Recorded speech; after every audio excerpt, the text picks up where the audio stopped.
पिंड अर्पण का महत्व गया धाम में श्राद्ध करना सबसे उत्तम क्यों समझा जाता है, किंतु शास्त्रों में एक धारणा है कि किसी इंसान के देहांत के पश्चात उसके रिश्तेदारों द्वारा पिंड अर्पण करने से मृतक की आत्मा को पितृलोक तक जाने में किसी तरह की बाधा नहीं झेलनी पड़ती है।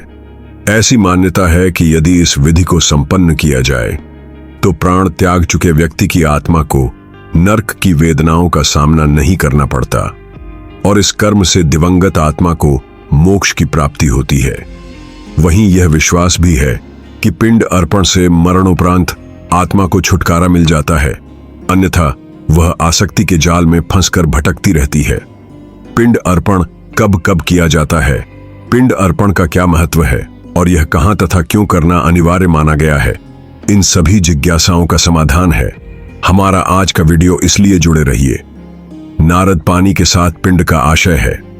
गोल आकार और दान का अर्थ है किसी को कोई वस्तु सौंपकर वापस न लेना, पूर्वजों की मुक्ति के लिए किए गए। इस दान को पिंड अर्पण इसलिए कहा गया है क्योंकि इसमें आटे से बने गोल आकार के पिंडों का अर्पण किया जाता है। चावल, गाय का दूध, घृत, चीनी और मधु मिलाकर बनाए गए इन पिंडों को श्रद्धा और विश्वास के साथ अपने पितरों को अर्पित करना ही पिंड अर्पण कहलाता है। जैसा कि हम सभी भलीभांति जानते हैं, हिंदू धर्म में हर जीव जंतु का एक खास महत्व होता है और उनमें देवताओं का निवास भी माना जाता है। इसी कारण पिंड अर्पण और रात्रि के समय गाय को भोजन कराना अनिवार्य माना गया है, क्योंकि गाय को पितरों का प्रतीक मानने के साथ साथ उसे दूध की वाहक भी कहा गया है। इसी वजह से कछुए को भी आहार दिया जाता है। इसके अलावा श्वानों को भी भोजन कराते हैं, क्योंकि विश्वास है कि वे यमराज के साथ चलते रहते हैं। भाद्रपद मास के कृष्ण पक्ष के 15 दिनों को पितृपक्ष कहा जाता है। इन्हीं दिनों में लोग अपने पुरखों की पुण्यतिथि पर श्राद्ध करते हैं। ऐसा माना जाता है कि यदि इन दिनों विधि संपन्न की जाए तो परिजनों द्वारा किया गया पिंड अर्पण सीधा उनके पितरों तक पहुंच जाता है। धर्म ग्रंथों और पुराणों में बताया गया है कि पिता के निधन के बाद उनकी आत्मा की मुक्ति के लिए पुत्र द्वारा पिंड अर्पण करने का विधान है। पिंड अर्पण और श्राद्ध कर्म न करने पर जहां पिता की आत्मा को मुक्ति नहीं मिलती, वहीं पुत्र भी अपने पितृआरण से मुक्त नहीं हो पाता है। यही वजह है कि पिंड अर्पण को पुत्र का प्रमुख धर्म कहा गया है। यद्यपि धर्म ग्रंथों में पिंड अर्पण के लिए पुत्र के साथ साथ पौत्र का भी उल्लेख किया गया है। धर्मशास्त्र और पुराणों के अनुसार अंत्येष्टि के बाद तीसरे दिन को अट्ठावट या तृतीय कहा जाता है। 10वें दिन मुंडन कराकर शुद्धि और शांति का विधान किया जाता है तथा 12वें दिन पिंड अर्पण जैसे कर्म पूरे करने के पश्चात 13वें दिन मृत भोज का आयोजन संपन्न होता है। इन सभी अनुष्ठानों के पूर्ण होने के बाद 1.25 महीने का समय निकलने पर बरसी मनाई जाती है और दिवंगत को पितरों में सम्मिलित कर उसकी तिथि पर श्राद्ध किया जाता है। 3 वर्षों के पश्चात उसका गया में पिंड अर्पण कर मोक्ष की प्राप्ति कराई जाती है। इन दिनों संपन्न होने वाले इन सभी अनुष्ठानों के पीछे धार्मिक धारणाओं के साथ साथ वैज्ञानिक दृष्टिकोण भी निहित है। वैज्ञानिक मान्यता के अनुसार मृत इंसान का मस्तिष्क 3 दिन तक सक्रिय रहता है।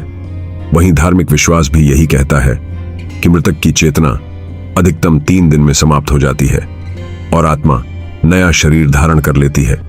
यदि यह प्रक्रिया 3 दिन में पूरी न हो सके तो वह आत्मा 13वें दिन या 1.25 महीने में दूसरा जन्म ले लेती है और यदि तब भी यह संभव न हो पाए तो इसमें 1 वर्ष लग सकता है और उस समय तक वह आत्मा पितरों में शामिल हो जाती है। इसी कारण आत्मा की शांति के लिए गया में श्राद्ध और पिंड अर्पण का विधान निर्धारित किया गया है।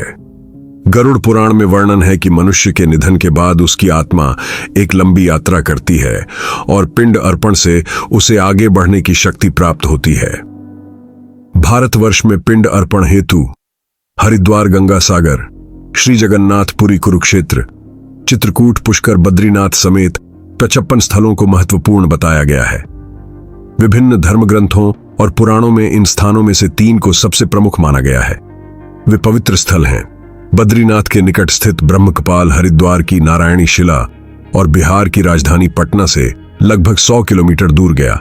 ऐसा विश्वास है कि यदि बिहार के गया धाम में पितरों का पिंड अर्पण किया जाए तो उन्हें सीधा मोक्ष की प्राप्ति होती है। इसी वजह से गया में पिंड अर्पण को अत्यधिक महत्व दिया गया है।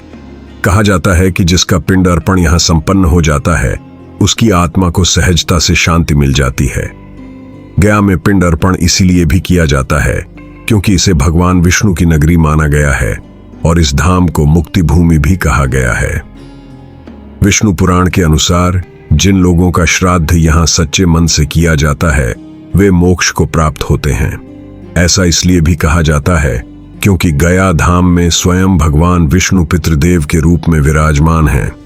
इसीलिए यहाँ पिंड अर्पण हो जाने पर पितरों को इस लोक से मुक्ति मिल जाती है। गरुड़ पुराण के मुताबिक गया धाम की ओर परिजनों द्वारा घर से कदम बढ़ाते ही पितरों के लिए स्वर्ग की सीढ़ियां निर्मित होने लगती है। पिंड अर्पण के लिए गया धाम को सबसे पावन स्थान मानने के पीछे एक प्राचीन कथा भी प्रचलित है। कथा इस प्रकार है। कहा जाता है कि भस्मासुर के वंश में जन्मे गयासुर नामक राक्षस ने कठोर तप कर भगवान से यह वरदान मांगा कि उसका शरीर देवताओं की भांति पावन हो जाए और उसके दर्शन मात्र से लोग अपने पापों से मुक्त हो जाएं। उसे यह वरदान तो मिल गया, परंतु इस वरदान का परिणाम उल्टा हुआ क्योंकि लोग भय के अधीन होकर निरंतर पाप करने लगे और गयासुर का केवल दर्शन कर लेने से पाप धुल जाते थे, जिससे प्राकृतिक नियम अस्त व्यस्त होने लगे और स्वर्ग लोक में पापियों की संख्या बढ़ने लगी। इस असंतुलन को रोकने के लिए देवताओं ने एक योजना बनाई, जिसके अनुसार उन्होंने यज्ञ करने हेतु स्थान के रूप में गयासुर से उसका पवित्र शरीर मांगा। गयासुर ने बिना विरोध किए अपना शरीर देवताओं को यज्ञ के लिए अर्पित कर दिया। तत्पश्चात जब यज्ञ आरंभ हुआ तो सभी देवगण उसके ऊपर आसीन हो गए, जिससे उसका शरीर 5 कोस तक विस्तृत हो गया। यही 5 कोस में फैला क्षेत्र आगे चलकर गया धाम के रूप में प्रसिद्ध हुआ। यज्ञ संपन्न हो जाने के उपरांत गयासुर ने भगवान विष्णु से प्रार्थना की कि उसे एक शिला बनाकर इसी स्थान पर स्थापित कर दिया जाए। साथ ही यह भी निवेदन किया कि भगवान विष्णु सभी देवताओं सहित अदृश्य रूप में इस शिला पर विराजमान रहें।